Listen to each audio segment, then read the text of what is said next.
அடுத்த மாதம் 1ஆம் திகதி முதல் இலங்கையிலிருந்து அமெரிக்காவுக்கு ஏற்றுமதி செய்யப்படும் அனைத்து விதமான பொருட்களுக்கும் 30% தீர்வை வரி அறவிடப்பட உள்ளது.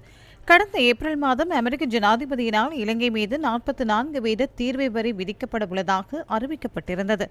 நாடுகளிடையே நிலவிய சமநிலையற்ற வர்த்தகத்தை சீர்படுத்தும் நோக்கில் தீர்வு வரிகளை அறவிட உள்ளதாக அமெரிக்க ஜனாதிபதி அப்போது தெரிவித்திருந்தார். பின்னர் பல நாடுகள் அமெரிக்காவுடன் பேச்சுவார்த்தைகளை ஆரம்பித்தமையினால் அது 90 நாட்களுக்கு நிறுத்தி வைக்கப்பட்டது.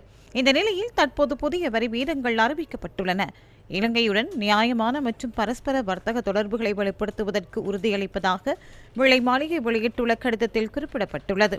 நீண்ட காலமாக வர்த்தக குறைபாடுகள் நிலவுகின்ற போதிலும் புதிய கொள்கைகள் ஊடாக இலங்கையுடன் தொடர்ந்தும் பொருளாதார தொடர்புகளை பேணுவதற்கு அமெரிக்கா இணக்கம் தெரிவித்துள்ளது.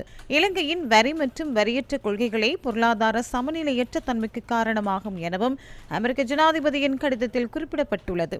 இந்த ஏற்றத்தாழ்வுகளை நிவர்த்தி செய்யும் நோக்கிலேயே 30% தீர்வு வரி விதிக்கப்பட்டுள்ளதாகவும் தெரிவிக்கப்படுகின்றது. இதற்கு மேலதிகமாக சில பொருட்களுக்கான துறைசார் வரிகள் தொடர்ந்து அமலில் இருக்கும் என அறிவிக்கப்பட்டுள்ளது.